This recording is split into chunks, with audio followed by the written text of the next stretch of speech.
एक छोटे से गांव में राहुल नाम का 10 साल का शरारती लड़का रहता था। राहुल को मोबाइल से इतना प्यार था कि अगर मोबाइल उसका सबसे अच्छा दोस्त बन जाता तो उसे बिल्कुल भी आश्चर्य नहीं होता।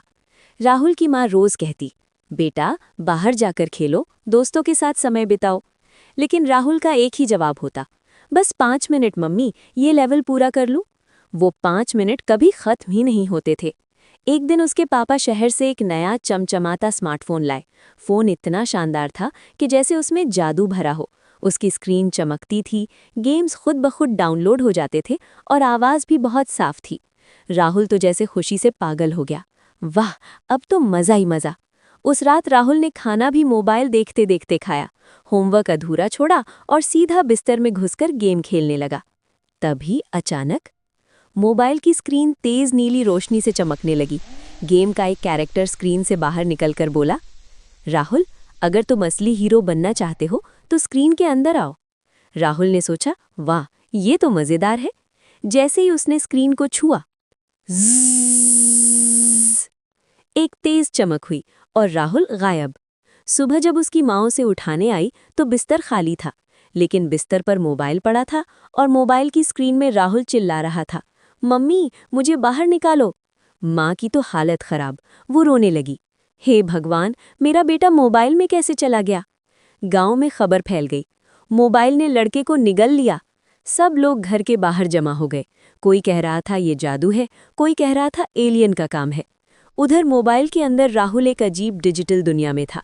चारों तरफ गेम के लेवल, उड़ते हुए सिक्के, कूदते हुए मॉन्स्टर और टाइमर चल रहा था। एक रोबोट उसके सामने आया और बोला, स्वागत है, यहाँ वही बच्चे आते हैं जो मोबाइल के पीछे अपनी असली दुनिया भूल जाते हैं। राहुल डर गया, मुझे घर जाना है। रोबोट बोला, घर जाने का एक ही तरीका है, तुम्हें 3 लेवल पास करने होंगे। पहला लेवल, बिना मोबाइल के 1 घंटा। दूसरा लेवल, माँ की बात मानना। तीसरा लेवल, बाहर जाकर खेलना। राहुल बोला, ये तो आसान है। लेकिन जैसे ही पहला लेवल शुरू हुआ, उसके सामने हजारों नोटिफिकेशन उड़ने लगे। New game, bonus coins, free skins. Rahul का मन डगमगाने लगा, लेकिन उसने आंखें बंद की और कहा, नहीं, मुझे घर जाना है। पहला लेवल पार। दूसरे लेवल में उसकी माँ की आवाज़ गूंजने लगी, राहुल पढ़ाई कर लो, राहुल बाहर खेलो।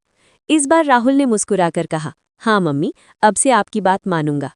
दूसरा लेवल भी पार। तीसरे लेवल में उसे असली मैदान दिखाया गया। उसके दोस्त क्रिकेट खेल रहे थे। वो मोबाइल छोड़कर मैदान में दौड़ा। पहली बार उसे असली खुशी महसूस हुई। जैसे ही उसने चौका मारा, ज़्ज़, एक तेज रोशनी हुई और राहुल वापस अपने बिस्तर पर था। माँ उसे गले लगाकर रोने लगी, तो ठीक है ना? राहुल बोला, मम्मी, अब से मैं मोबाइल कम इस्तेमाल करूंगा, असली दुनिया ज़्यादा मज़ेदार है। उस दिन से राहुल ने नियम बना लिया, पहले पढ़ाई, फिर खेल और मोबाइल सिर्फ थोड़ा सा। गांव में सब बच्चे ये कहानी सुनकर हंसते भी थे और सीख भी लेते थे। और मोबाइल, वो अब भी था, लेकिन अब वो राहुल को कंट्रोल नहीं करता था, राहुल मोबाइल को कंट्रोल करता था।